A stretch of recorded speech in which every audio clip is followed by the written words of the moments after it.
looks pretty clear. Cut spending. Cut spending because we don't spend enough.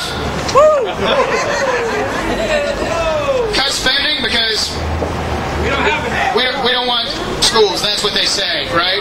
Oh, we hate schools. No, I know what it is. Cut spending because we don't have any other solution, right? That's it. Wrong. My name's Ben Markey. I'm State Director of Americans for Prosperity, and thank you for being here today. We're here in the doorway of a business. And that business is apparently the Commonwealth of Virginia. We want to make sure today that the General Assembly understands that there are alternatives to raising taxes on hardworking Virginians. We want them to know, we want them to hear us today, that we expect them to engage in real reforms, like consolidating state agencies, cutting back on a bloated state bureaucracy. And make no mistake about it, it's bloated. We know that because for the last few years, while Virginians in the private sector have been suffering, losing their jobs by the hundreds of thousands, you know what state government's done? It's grown. Yes. It's grown by over 10,000 jobs. As a matter of fact, it is now more profitable to work for the government than it is in the private sector. That shouldn't be the case. And it's our job today to send a loud, clear message to them. Cut spending. Cut it now.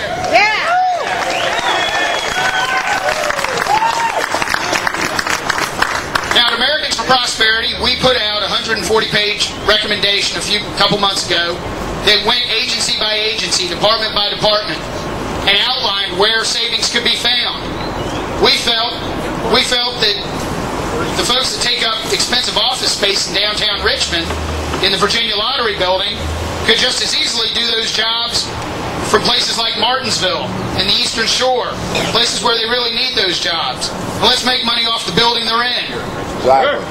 Why not? Do we really need a War of 1812 Bicentennial Commission to spend tens of thousands of dollars? No. Do we need $500,000 rock climbing walls in our elementary schools? We don't. And those are the kinds of things that we need to cut back on. Now, we could not do this, without you guys. And I know a lot of you got up at 5 o'clock this morning, 4 o'clock, to travel here from places like Roanoke and Blacksburg.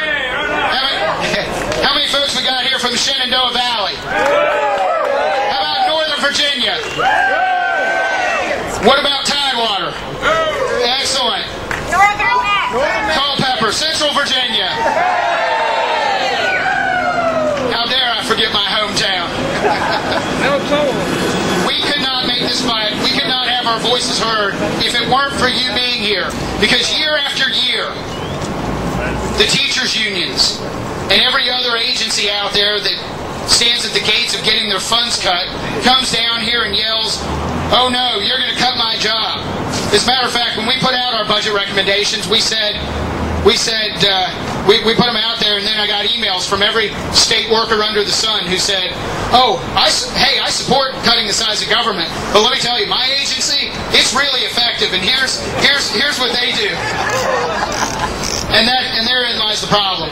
We have with us someone who has fought for that in the General Assembly. Both of our regional chairmen at Americans for Prosperity. But first I want to introduce you to our Western chairman, Delegate Ben Klein. Please welcome Ben Klein.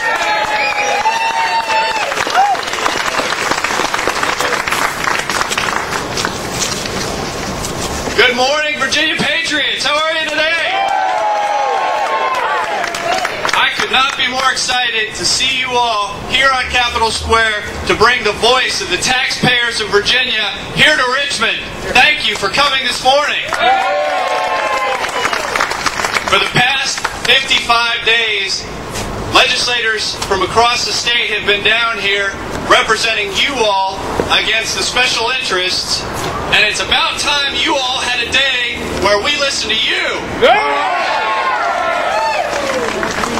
You're here to send a message that you're sick and tired of government spending your tax dollars, wasting your tax dollars on inefficient and ineffective government, and you're here to say, no more. Say it with me. No more. You want government to work for you, not you working for government the other way around. Now, in the House of Delegates, we have passed a budget that balances with no tax increases. And that's the way we should be governing.